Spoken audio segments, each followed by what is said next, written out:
can do this with my eyes closed. It's too easy. Too easy. I can do this with my eyes closed. It's too easy. Too easy. It's too easy. I've been there, done it, seen it. I saw that. Boy, all that like Kenny. I did that. Still got crack, they fiendin'. Flow still hot like Phoenix. Shine so bright, I'm gleaming. This off top, I'm tweaking. Fresh out the rat like Neiman. And I'm still trying to fight my demons. Cause we all gotta act like Tina. That's why I gotta ride. Welcome to Breaking Bet on this Friday, March 17th, aka St. Patrick's Day. We're Breaking Bet here with my guy who's pretty much become my de facto co-host, Matt Grissom. What's up, man? Welcome to In-Conference Play. Finally, so excited it's here. I know, and in the midst of March Madness, all I can think about is college baseball. I love it. Yeah, you know what's funny, right? So I put out college baseball plays and I'll talk about matchups and stuff. People are hitting me up. They're like, well, I don't know why you're talking about this when college basketball's up. Listen, man, I love March Madness as much as anybody else, but at the same time, I'm not gonna stand here and start talking about college basketball because it's March Madness when I don't talk about this sport anytime during the year. I do this as a fan, I like to watch it, that kind of thing. But this is more of our lane. This is our business right here with college baseball. Yep, I love it. Can't get enough, and I'm really excited about this slate. We've got a really good slate for it being this early in the season. Yeah, we really do. And you know how I usually say, I typically like to keep the slates light, but I feel like on Fridays, if there's a day to I look at the slate like a kid in the candy store. If there's a day to pig out, it's on Fridays. You're usually getting the best matchups with the best pitchers. That's the time to go all in, because a lot of times Saturdays, there's a lot of iffy plays, and then Sundays you're only going to find 2 or 3 that you really like. So the day to go all in and use most of your money for the week is Friday, in my opinion, or game ones. So Thursdays and Fridays. Yeah, that's usually my best day of the week, Friday or Saturday. All right, man. So before we get into this week's games, today in particular, let's recap what happened last night in conference play. SEC, we had 2 games, and then one more was an ACC matchup. 3 really good games, dude. And, I'll let you start it off with Alabama, Florida. Take us through what happened there. Brandon Sproat happened. How about that performance? What he had 11 Ks, pitched the entire game, shut out Alabama 3-0, which I gave out Florida. I know minus 200 was a little juicy, but, man, I just think Alabama is maybe a little overrated at this point. They did crack the top 25 respectively, but Florida is a different monster, and Brandon Sproat showed up and showed out. That was an awesome performance by him. And then that batting lineup, they didn't have to do a whole lot, but they did enough to get it done. So I think that was definitely Brandon Sproat's best performance of his career.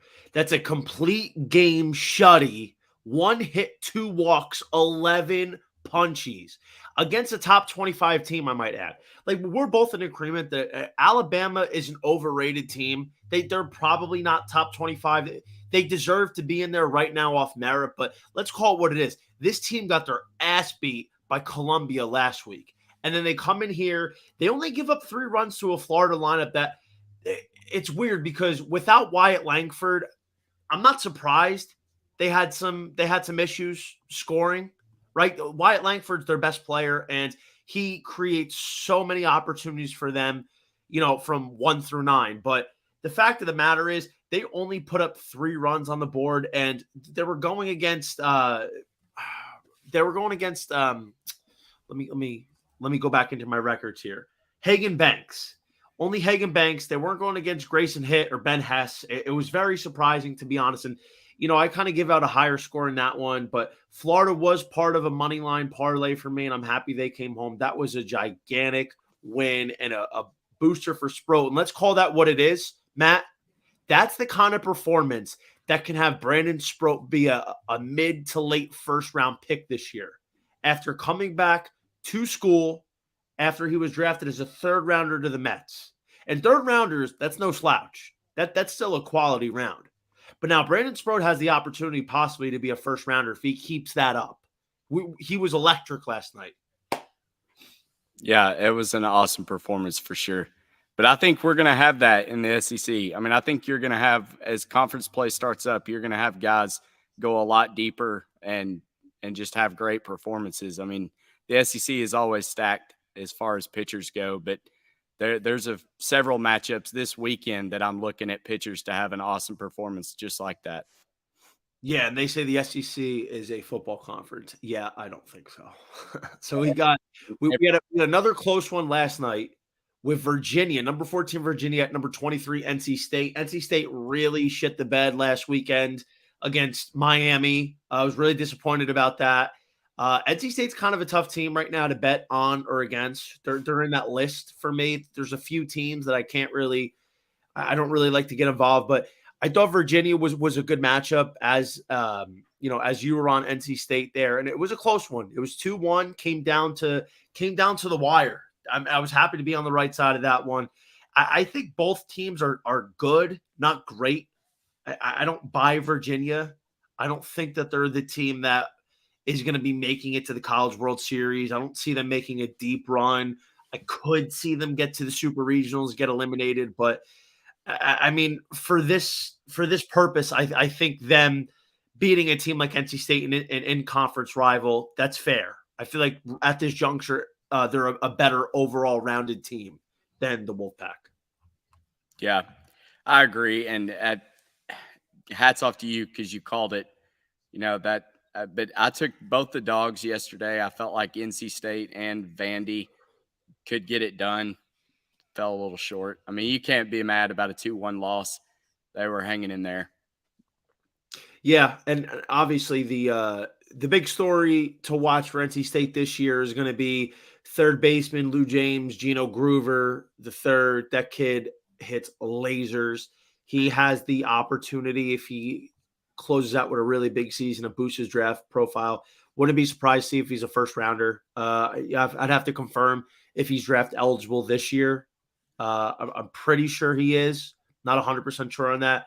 But Gino Groover, that's their guy. He was a really good duo with Tommy White last year before he transferred to LSU. But Matt, last one here before we get into the games of today. Number 3 Ole Miss got their asses handed to them by number 6 Vanderbilt. Carter Holton, strong performance, 6 innings, 2 runs, 5 Ks against a top 3 Ole Miss lineup, which again, we both agree that these two teams, they're on the fraud list.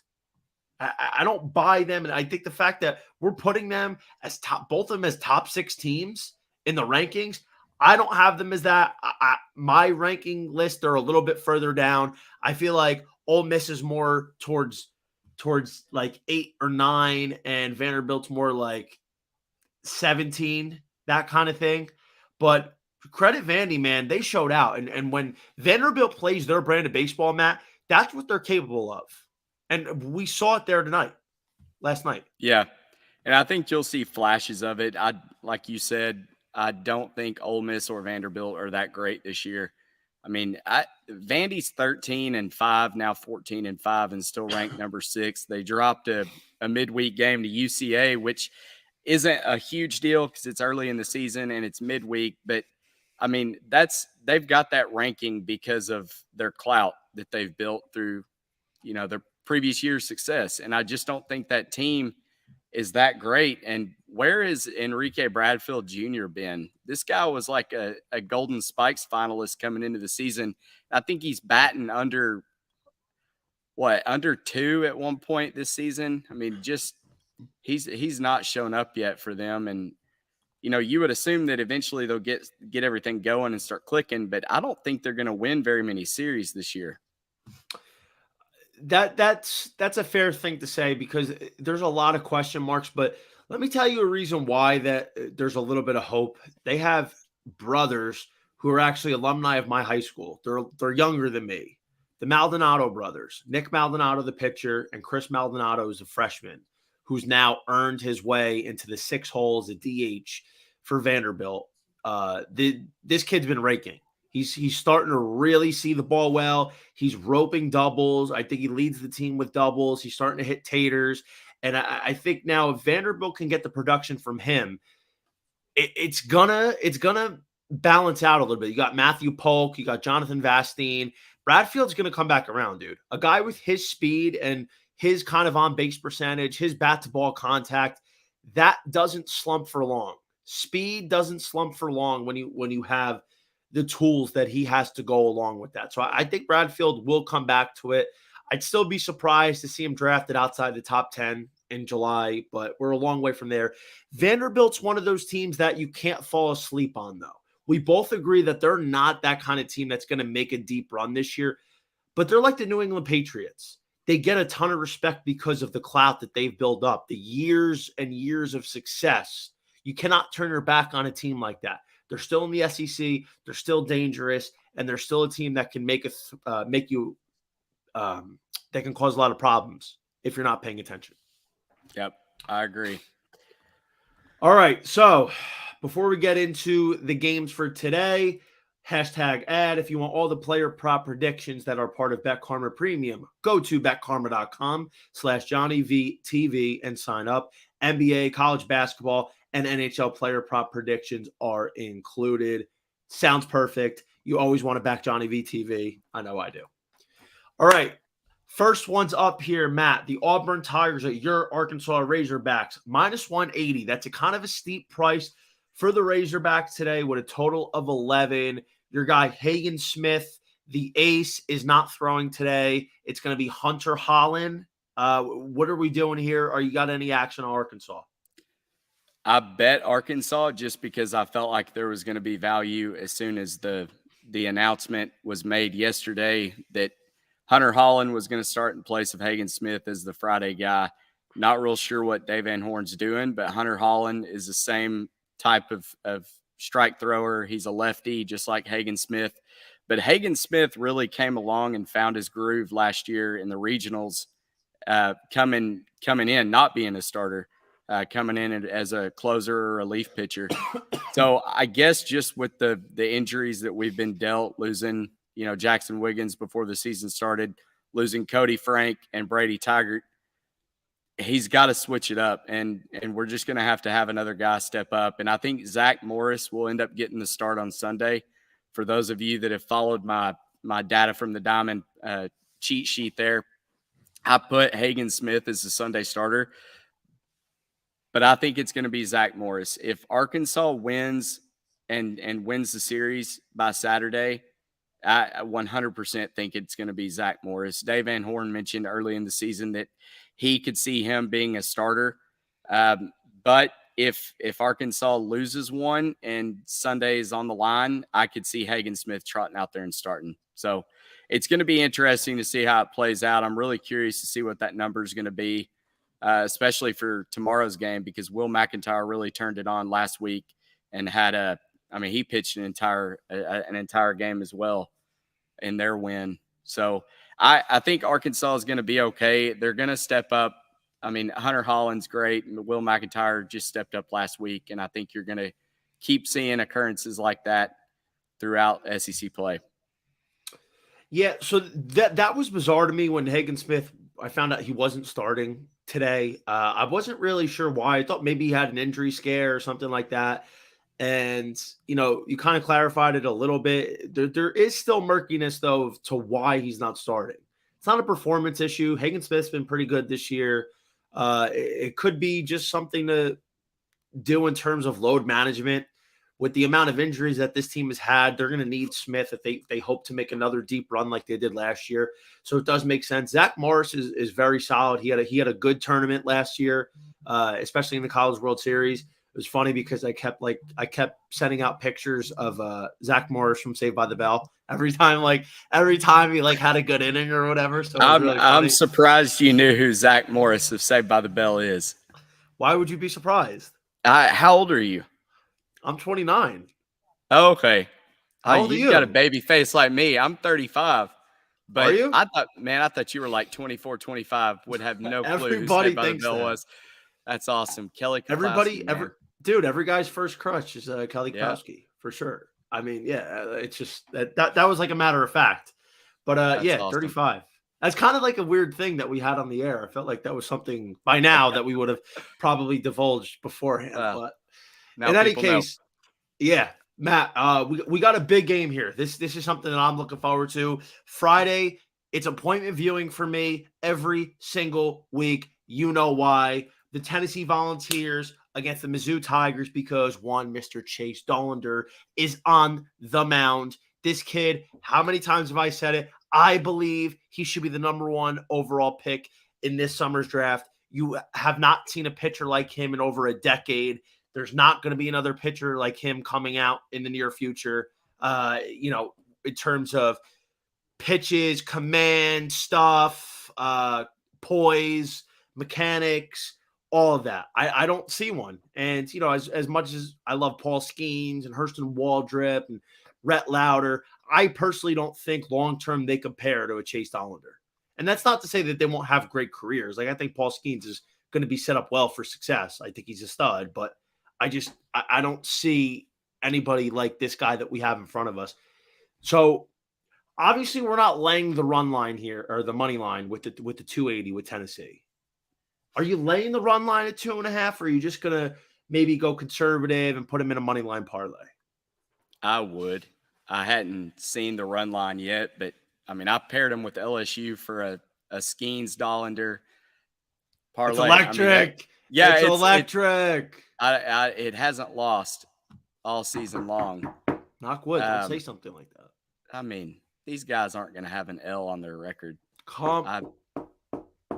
Knock wood, dude. I'm very. I know, and I know you're a big Chase Dollander fan, but Huge. Paul Skeens, dude, he's unhittable. It's unreal looking at their stat lines. It's one of my favorite things to do. After every weekend, I go to D1 baseball and look at that Sierra. Paul Skeens has a negative 0.5 and Dollar's at 0.49. And Sullivan, shout out to Wake Forest, Sean Sullivan. He's at 0.27. I mean, that is unreal. And what, I don't know if they're going to ERA or what? No, the Sierra, which is like an even more complex. It's what the pitcher can control. So it's a little more accurate than ERA, but a negative is unheard of. And in the pros, like 2 is really good. And these guys are at negative 0.0 or 0.5 and 0.27, 0.49. I mean, this kind of consistency at the where mound are you seeing ridiculous. that? Where do you get those numbers? D1 baseball? Yeah, it's all on D1. Got you. I have a subscription, so I should get on those and start checking them. But so I think Tennessee, obviously, that's a money line parlay. That's an every Thursday or Friday, every game one, I should say. Those two, that's automatic. I always play those every single time. Most of the time, too, I like doing the a run line parlay. Like, you could get Tennessee and LSU today, both at -2.5. I think the Vols at -2.5 at Mizzou. It's not bad at -120. I think that's solid. I would probably do a half unit on that if I was going to, but I'm going to stick to one play here. I think the total's actually pretty solid on par. I would probably lean to the under here, a Friday night under. LSU scored 6 runs in 11 straight games. So I could see something along the lines of like a 6-2, 7-2 kind of victory for the Vols tonight. So that's definitely where my head's at. But the money line parlay is probably the best idea with LSU. That is like an automatic smash. And obviously Wake Forest was one of my favorites too. So that's like the Wake LSU Tennessee money line parlay is huge for me on Fridays because you're going to have Rhett Lauder, Chase Dollander, and Paul Skeens, probably 3 pitchers going in the top 10 this year, maybe 3 of the first 4 pitchers off the board, which is like ridiculous, and you could get it at a good price. But unfortunately, Wake Forest game, I believe, was postponed today into a doubleheader tomorrow. So you can't get the Demon Deacons today, unfortunately, but just for future reference.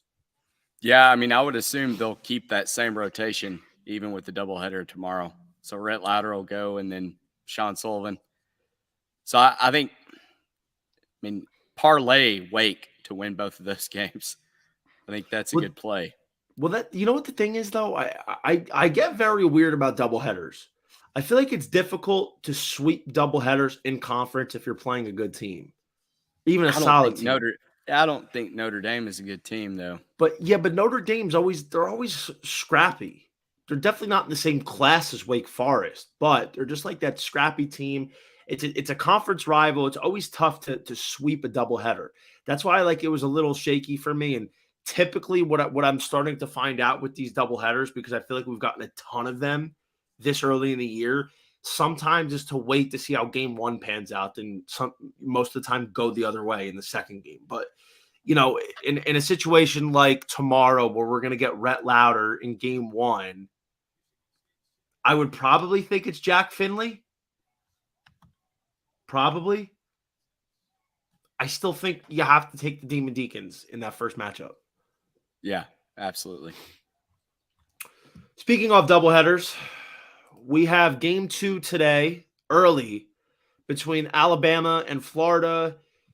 Totals up at 10.5 for game 2, and the run line -1.5 plus 110. Gators now up to -165. Hurston Waldrip should be on the mound for game 2. I would think it's Ben Hess going against them in the earlier game. What are you doing here? Because I think Florida, this is another one. I don't think Florida sweeps today. I think Florida wins one and loses one. Yeah, the problem is I don't know who Florida's throwing after that. Is it going to be Jack Caglianone? I think it's going to be Cags. So, I mean, if you think Bama's going to take one, I would say it's going to be against Waldrop with Ben Hess, but man, that's two pretty good pitchers. I may lean under actually that first matchup. I think that's going to stay a low scoring affair. And I don't know, McNary hasn't been too impressive with Alabama. I think Florida could really beat up on them in game 3. So I'm probably going to stay away. I think Grayson Hick goes game 3. Oh, is he? Oh, he didn't pitch. Okay, so he didn't pitch yesterday, did he? No, that's why it was bizarre that they're putting him at. They were going to put him as the Saturday guy this week. Really, the Sunday guy. Yeah, that's odd. Well, I would say under in the first game, and then I would lay it with Florida in the second game if it's reasonable. But I doubt it will be. Yeah, I think the under in the first game is definitely one of the better plays. Because I put my plays out last night, right? I put my plays out last night. Me too. When it wasn't a doubleheader, when I would just think it was going to be Thursday, Friday, Saturday, and I put him at -155. I thought it was a good number with Waldrip on the mound, half unit play. So I still think that's fair, but I would definitely keep Florida at a half unit play. I do not think they sweep this series. Alabama is still a threat. So that's also why it's difficult. But the total here is probably the best angle, because as good as Waldrop's been on the strikeouts, he's had some moments this year where he's working too deep accounts. He's walking some guys. He's had to pitch in and out of stressful innings. And, the way Florida's bullpen's been, it's been a little bit on the shakier side. And because you got a guy like Waldrop who strikes out a lot of batters and works a lot of deep counts, he typically doesn't go that deep into the game. So you might get 6 innings out of Waldrop tonight, or 6 innings on average, and then you have to patch up another few innings. So if you're Florida and you hadn't scored 7-8 runs by that point and you're in a tight game, Matt, I think that's probably where some of the uncertainty kind of comes in. Yeah, I mean, but you saw last night, I don't think Alabama has the bats to hit against Waldrop, and I don't know if Florida is going to really be able to hit against his name just escaped me. I'm trying to get that bet in. Under Hess. Yeah. Thank you. That's gonna be one to watch for sure. I already put in a round robin. I did all this last night. after the parlay hit with Virginia, Florida, I made sure I went right away. And like this is also sometimes the pitfalls of doing something like this, but I did a 4-team round robin, Tennessee, LSU, Wake, Florida. So obviously Wake's out, and then Florida, we're kind of in limbo here. So this is like one of those very bizarre things. So just, hoping that the Gators are able to pull out game one. But I'm with you. I do think the under is definitely in play for game one for sure. What do we have next? All right. Next, we have something that I'm really interested in. South Carolina, number 16, minus 140 at the Georgia Bulldogs. Very good pitching matchups the next few days. So we're going to have Will Sanders today against Jaden Green.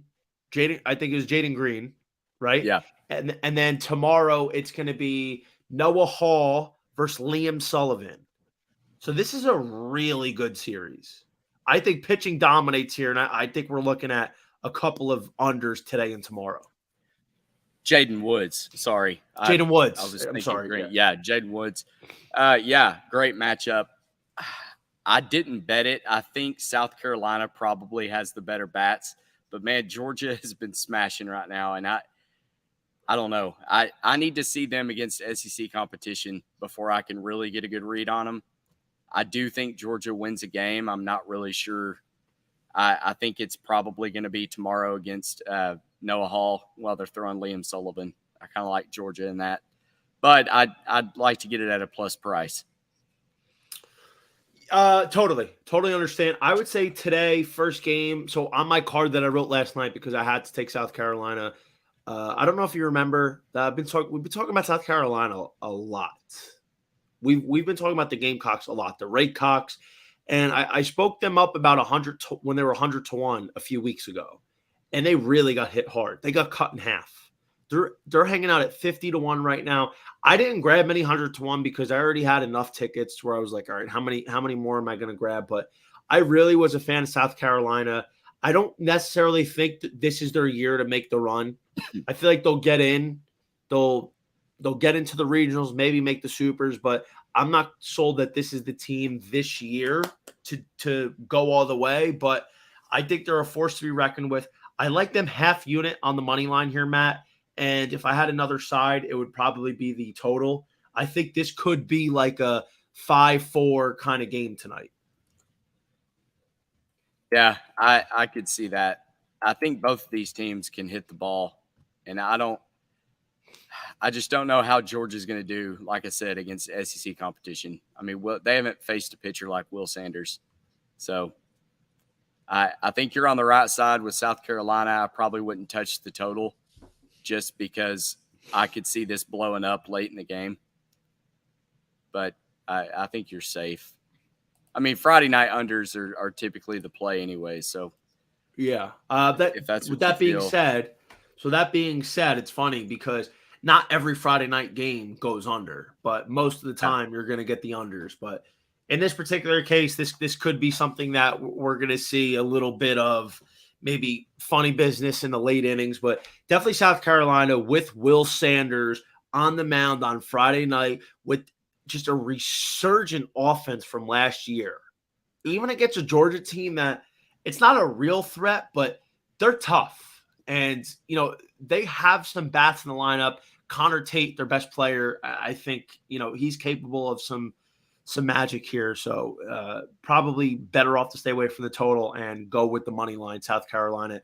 Me personally, like I said, half unit on the money line just because there's more plays that I like, and I just don't want to put too much liability out there this early in the week.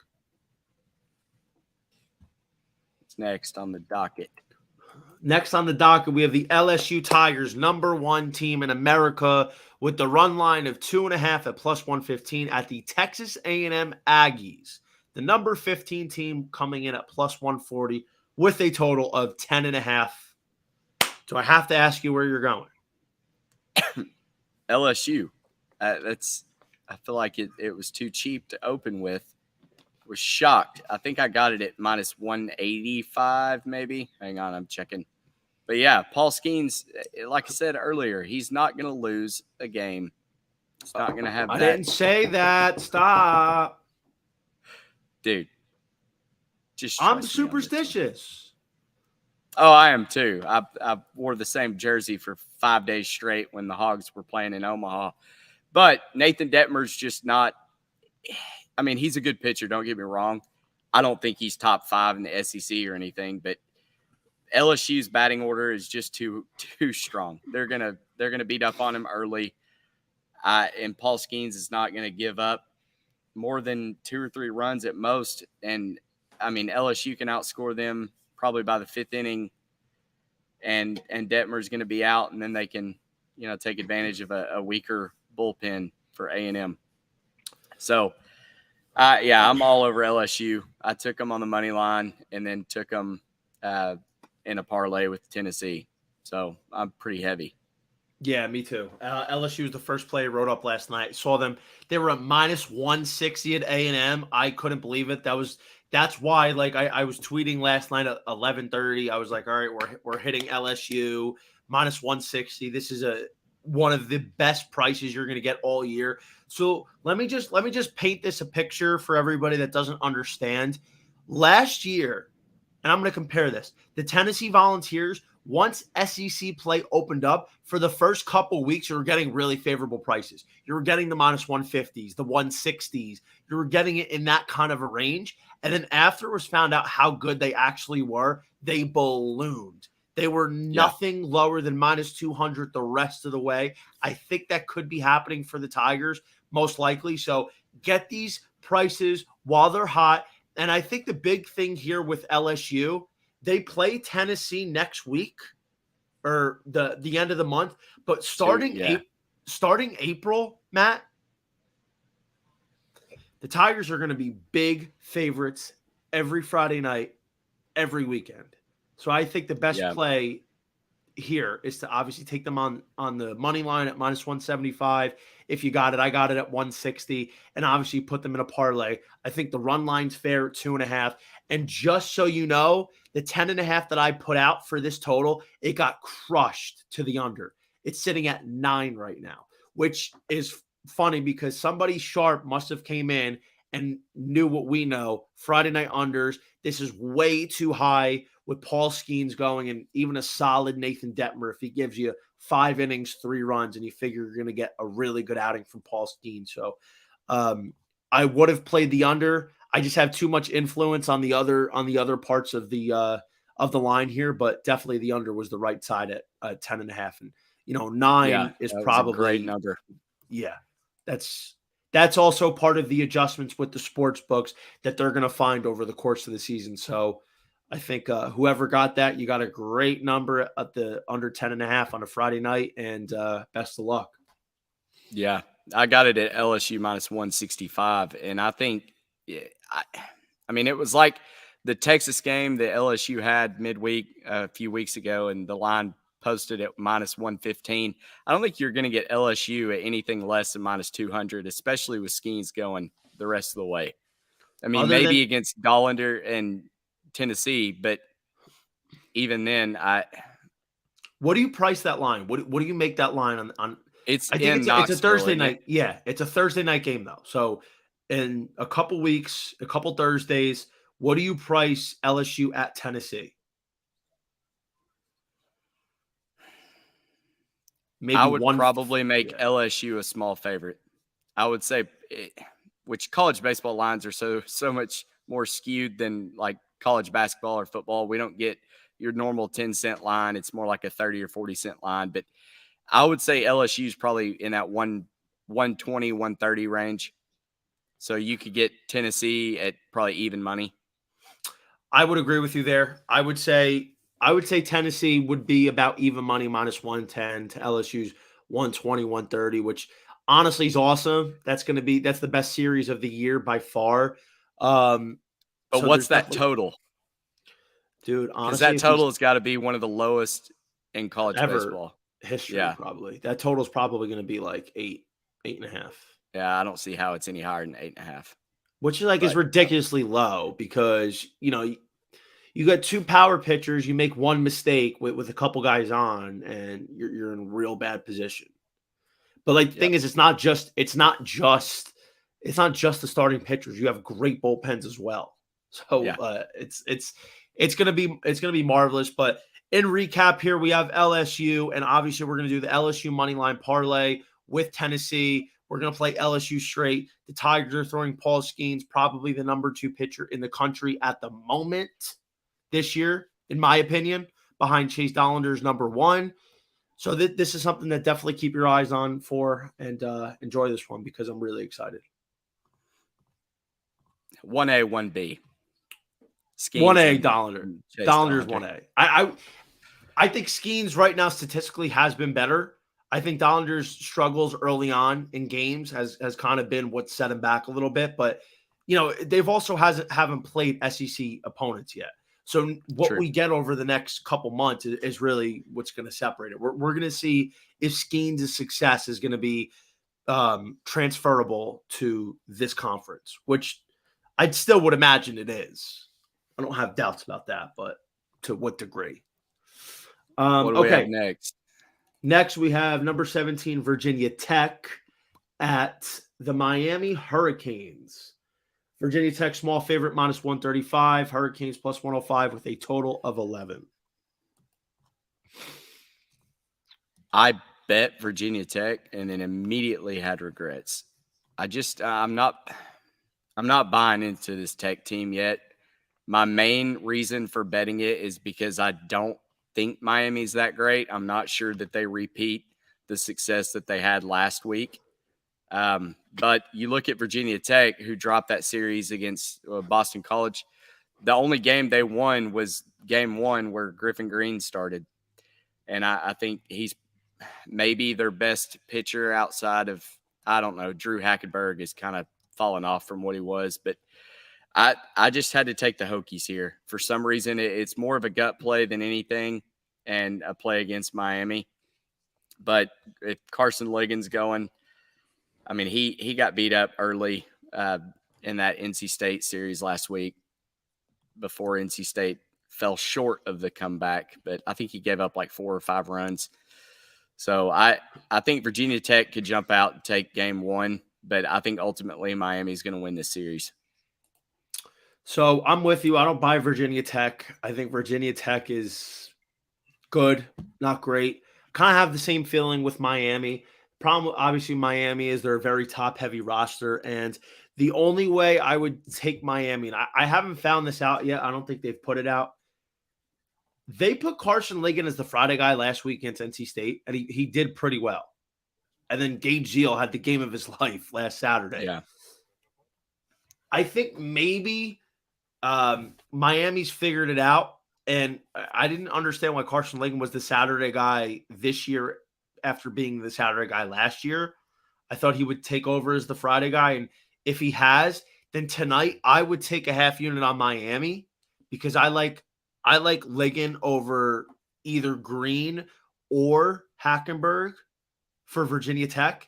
So I think Miami is the right side at home. I could see the Hurricanes taking this series. I would probably bet against Miami tomorrow. But I think tonight, if it is indeed Ligon, then I think the Hurricanes are the side for sure.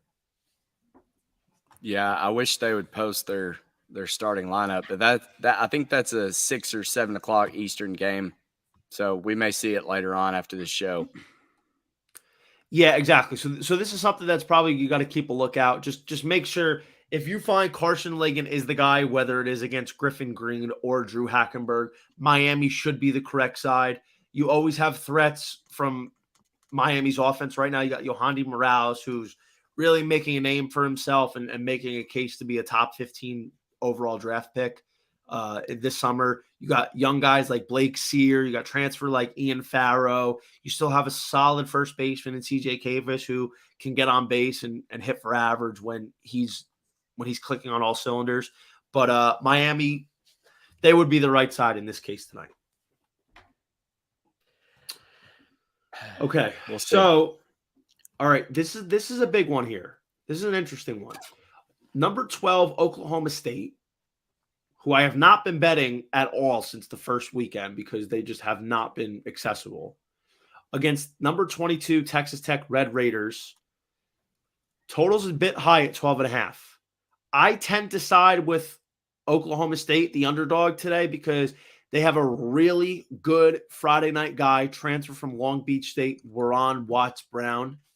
I do think the Cowboys are the side here tonight, Matt. What do you think?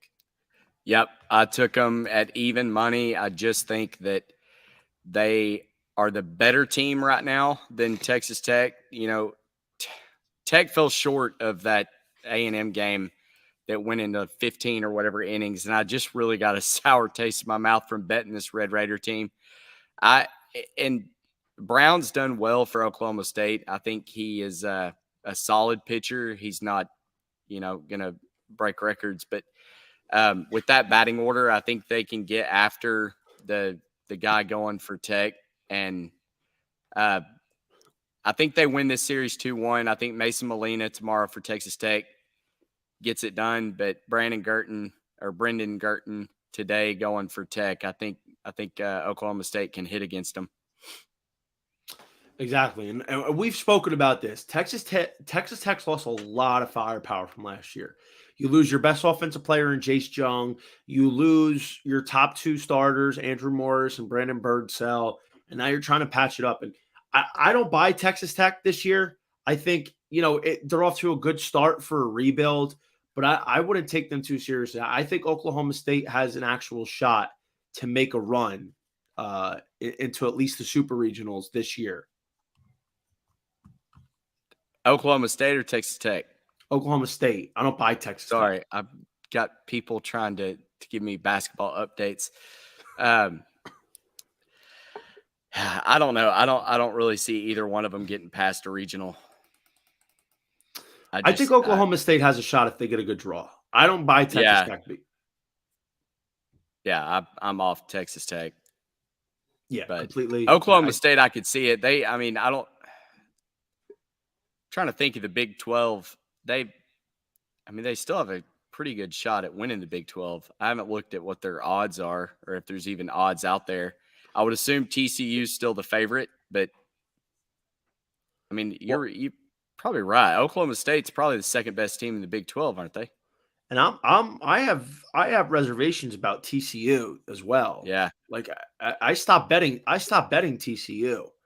Yeah, they started off so hot and then I don't know. I don't know what happened. I still wouldn't fall asleep on Oklahoma to win the Big 12. They were a preseason pick of mine. I took them on a unit to win the Big 12 because even though they got gutted with the draft in July, they brought in a ton of transfers. They're all new guys. And, Skip Johnson is a great coach. He's going to have them humming towards the end of the year. They're off to a decent start. So I think Oklahoma State, though, has a legitimate chance. I wouldn't buy Texas Tech. I wouldn't necessarily, invest all your earnings on TCU. I think this is a very open for business conference. Yeah, for sure. All right, Matt, we're going out west. We got Oregon State minus 120, a favorite Oregon State at Stanford. Number 9 Stanford is the underdog at home on Friday night. I can't believe this. This is remarkable. And how many times have we said it, though? We both think Stanford is overrated. Stanford is a fraud team. They're going to have a couple first rounders, but they don't have much else after that. Yeah, but I took Stanford. I think Quinn Matthews has got to step up.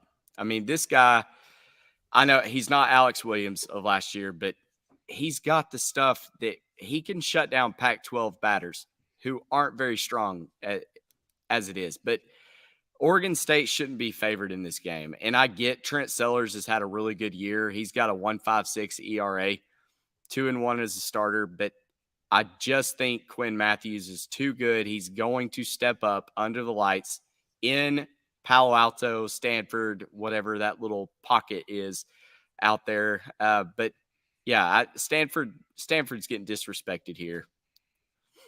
It's funny that it's so funny because me and you, I feel like we share a brain half the time because we're always thinking the same kind of thing. I looked at this line last night. I couldn't believe it. I was like, is Stanford really an underdog at home on a Friday? And, the thing is, Oregon State, it's not the Oregon State team of last year. I don't think Oregon State's that good either. I haven't bought into the Beavers team once this season at all. And I said this to myself. I was like, I think the Beavers win the series at Stanford, believe it or not. I think Stanford is a fraud team. I thought they were a fraud team last year. And they get this far because it's a weak conference. They're like the Dodgers. They'll get in. They look good on paper. They're fancy, glitz and glam. But boom, once they get in, they're a disappointment. That being said, I felt Stanford, if they were going to win one game in the series, it was going to be at home, Friday night, under the lights with Quinn Matthews, their go-to guy, their ace, their stopper. And they just lost to USC. Do you know how embarrassing that is for a Stanford team to lose a series to USC? Yeah. They're going to bounce back tonight. They're going to pull this one out against Oregon State. Trent Sellers, yes, he's been solid. But I mean, come on. Let's call it what it is. Like, it's Quinn friggin' Matthews. Tomorrow it's going to be Jacob Matz, and Sunday it's going to be Jaron Hunter. Edge, Oregon State, Saturday, Sunday, for sure. I don't think so. See, I think Stanford wins it 2-1. Stanford's got Matt Scott, who's got a 2.53 ER. I really like this kid. I think Stanford takes Friday and Saturday, but they've got to respond. Oregon State dropped a series hosting Washington State. So like you said, Oregon State's not very good. I think given the opportunity to take one or the other, this isn't an even matchup to me. Stanford is the better team through and through in this comparison. Offensively, Stanford is the better team. Pitching wise, front to back, I'd give Oregon State the advantage here. They have more bullpen pieces, and I don't know what's going on with Ben Ferrer. That's a bit concerning. He's pitched like one inning this year. I don't know what's going on with him. I don't know if he's done for the year. He's just shut down. But still, front to back, I think the bullpen is better for Oregon State, a little bit more reliable. I personally think Oregon State takes the series because I think they have better starters 1 through 3 than the Cardinal does. And this is the type of situation where I wish Sportsbook put out series prices, because this would be something where we could bet the series, and that would be much better overall. But I mean, definitely we both think that Friday night is where it's at in Stanford. And what's funny? Again, in the same trend, we're seeing this a lot today. The over 10.5 just came down. It's sitting at 9.5 right now. It came down a full run. So we saw LSU, we saw Tennessee, we saw Stanford. All these totals are coming down. Friday night unders, the best pitchers. This is where it's at when it comes to in-conference play. And I don't know if it's sharps or what's happening here that people know this trick. It's actually very interesting to see. It's a little annoying, though, because when it comes time later in the season that the books have finally adjusted and we're trying to take totals in these games towards the under, it's going to piss me off. But I mean, it's the right movement. Yeah. Well, their Friday nights last week, Stanford beats USC 6-4. So you're at the 10, and then Oregon State beat Washington State 5-1. So these Pac-12 games are going under, and then they followed it up with a 6-3, 3-1. So that's all under that 10.5. I don't think Pac-12 is just not really good at hitting the ball top to bottom from the conference. I think they've got some pitchers, but I'm really down on the Pac-12 this year. I'm always back down on the Pac-12. I don't buy the Pac-12. I think always overrated. I feel like in every sport. Yeah, they not good. All right, we got a few more games here. Let's motor through them. Let's go to Southern Miss, number 25, Southern Miss Eagles, -150 at the Texas State Bobcats, +120.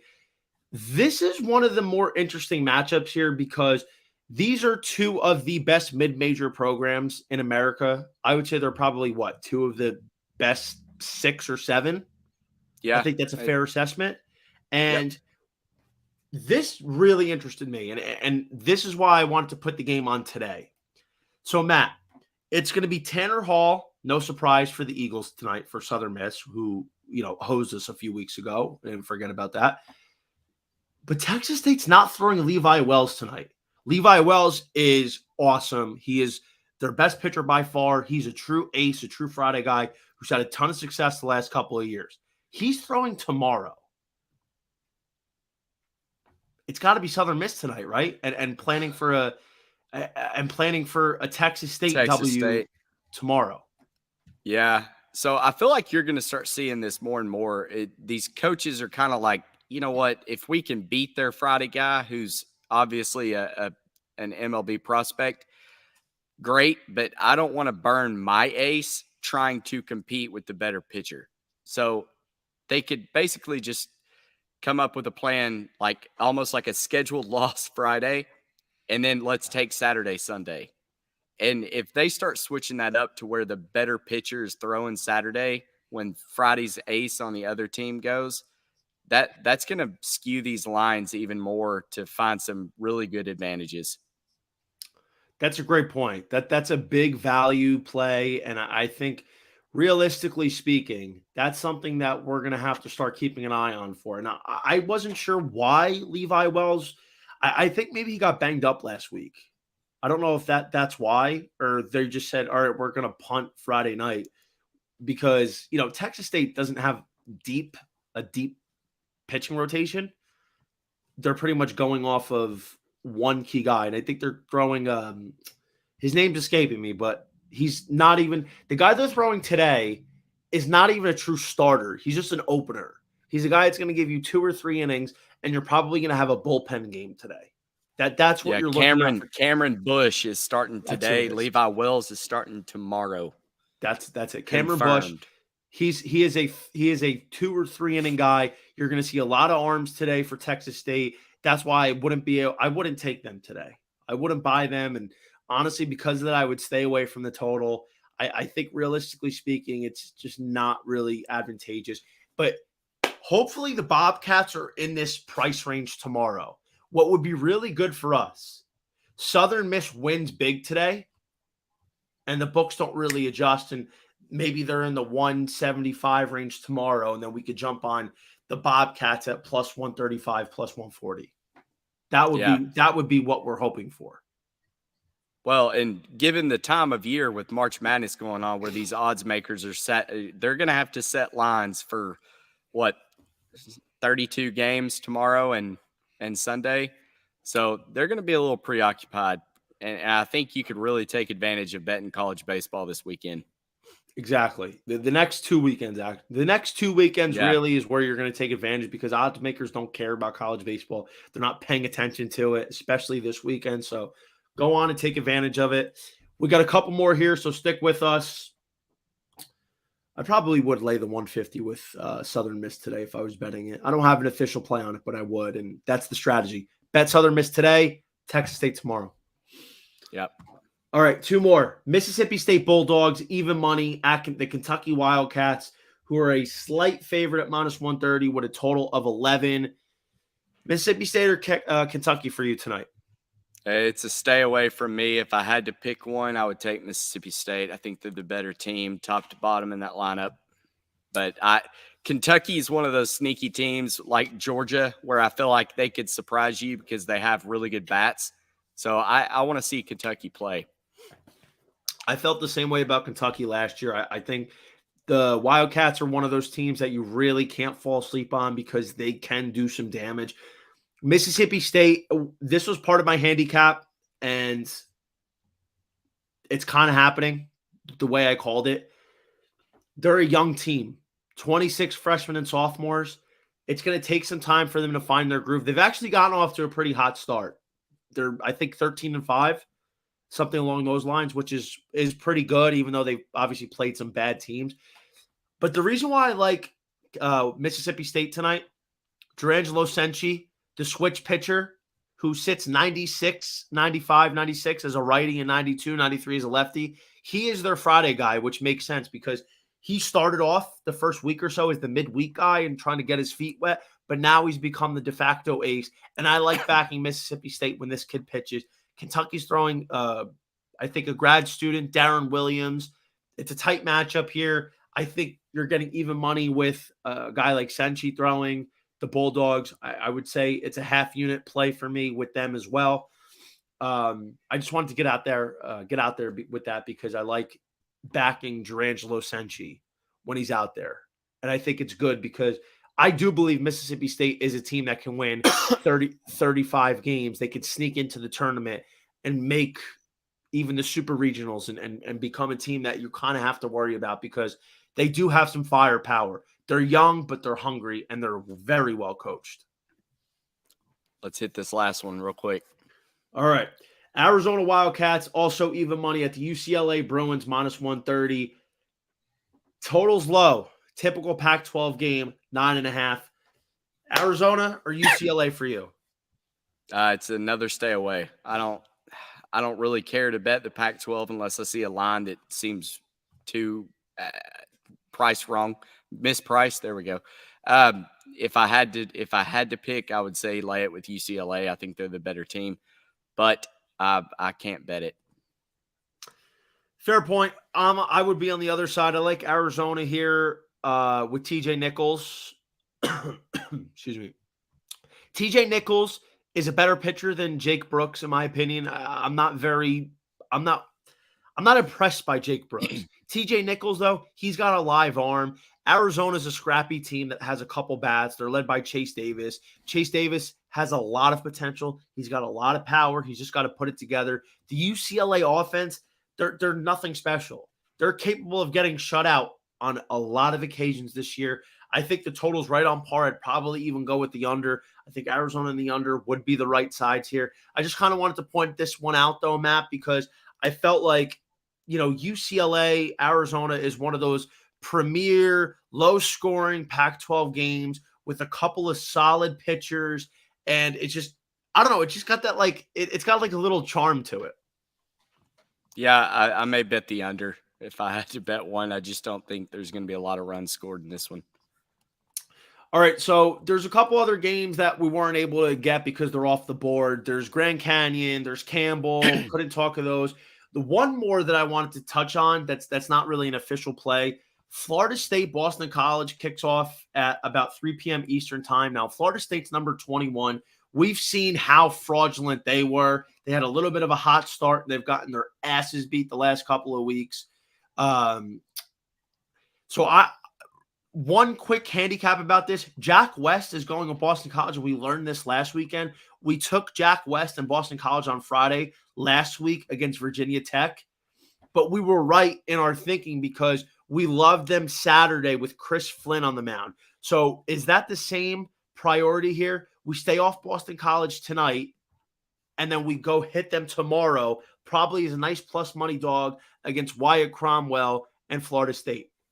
Yeah, that's what I would plan on doing. It all depends on that line, though. I would want plus 150 or higher on Boston College. And I don't know if the books are going to be paying that close of attention to know. So be looking at it early because that line will move as people start betting it. Yeah, and Wyatt Cromwell's been pretty good, but Chris Flynn is their best shot to win, and I think that's definitely something that's worth looking at. All right, let's wrap it up here. Johnny V's Loch Ness Monster today. We're going to Tennessee, LSU, money line, parlay, baby. Your Honor, no objections. I got it at 127. You could still get it at plus 113. It's a very profitable and very reasonable play. This is something we're going to be looking at doing a lot this year. It should hit a lot more times than it doesn't. You have two of the best pitchers, probably the two best pitchers in the country right now with this parlay. Tennessee's Chase Dollander, LSU's Paul Skeens. This is definitely the smash play of the day. Don't forget, follow me on Twitter at _JohnnyVTV, Instagram JohnnyVTV_, and TikTok JohnnyVTV. And follow my boy, Matt Grissom, at Grissom Tweets and mattgrissom.com. Thank you so much for joining in. We'll see you next week.